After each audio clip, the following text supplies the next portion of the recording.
Welcome back to the Conference USA Showcase. I'm Stacey Erfley alongside Ron Thulin. Conference tournament right around the corner. So a lot of these games are must-wins for these teams. A big matchup on tap. Southern Miss and Memphis, we talked about their last matchup. This time it's at the FedEx Forum. What do the Golden Eagles have to do to get a win? Well, first of all, it's going to be an incredible atmosphere. The fans at Memphis, some of the best in the conference. The place will be filled to the brim. And this is the time where you try to get mental edge on a team because you may play them in the tournament. So you're going to have to play your best basketball. And I think when you have Memphis coming in 21st now in AP, 19th in the coaches poll, they're finally starting to get the respect that they deserve. Josh Pastner's got this team playing very well, but I think not only for the victory, you want the mental edge over the team that you're playing just in case you meet them in the tournament. Let's talk about some non-conference matchups that are coming up. We have UTEP. Obviously, we talked about them. All-around scores on this team. You kind of can't really figure out who to guard in this one. Now, they play New Mexico State. Now, this is a rivalry game for them, a very close matchup. Obviously, it's going to be an emotional one with fans and all that kind of stuff. So what do the Miners need to do? Well, first of all, I think UTEP may have the upper hand in this ball game because they won the first meeting between these two teams back in November. Kind of odd you have home and home in a non-conference schedule, but they do. So they've got a little advantage. But they also have the advantage on here. Connor Tucker, the transfer, wasn't able to play in the first meeting between these two teams back in November. He's going to be able to play.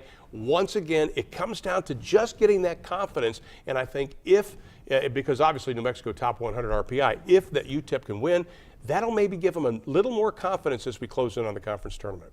So then the Tigers, they play Southern Miss, the #2 team in the conference right now, and then they turn around and they go to Xavier. What kind of non-conference, what does this do, and what do you expect to get out of a non-conference game at this point in the season right now? Well, we already mentioned the fact that Memphis is 7-0 on the road, the only Division I team with no losses in true road games. But this is going to be tough. I don't know if you've ever been to Xavier and be at a home game. Those fans are crazy. It's going to be loud. It's going to be exciting.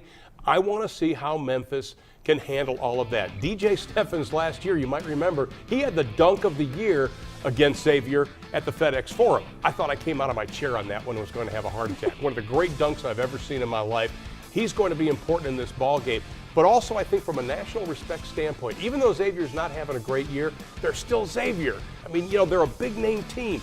Memphis has to get this win because they haven't played anybody that the national media sits up and listens to since Louisville. The Tennessee game wasn't bad, but they have to have this win just to say they beat somebody like Xavier. It's going to be a great game. How does Memphis handle the pressure of being on the road in this type of atmosphere? I think it prepares them for the NCAA tournament.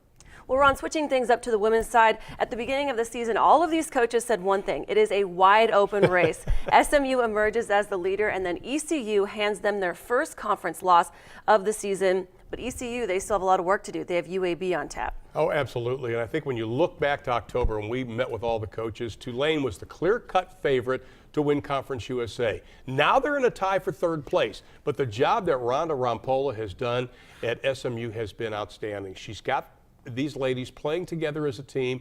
Even though they did suffer their first loss, they're still playing great. The key is how do you rebound from that loss because you don't want a team to beat you twice. In other words, when you lose to somebody, you can't be thinking about that game anymore. You have to have short-term memory to move on, but I think Rhonda's done a great job at SMU.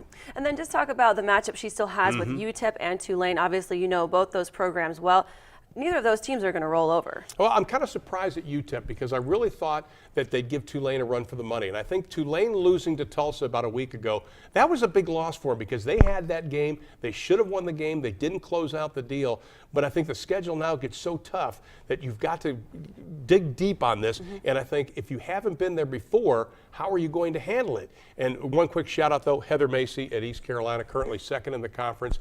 What a great job she has done. When we talked to her in October, she was so excited about this team because she felt they had great chemistry along with some pretty good talent. They have a good basketball team. It's going to be interesting these last couple weeks. Well, now with all that said, the Conference USA tournament right around the corner as Tulsa will host the 2013 men's and women's basketball tournament at the Tulsa Convention Center and BOK Center March 13th through 16th. The tickets still available through your school's box office.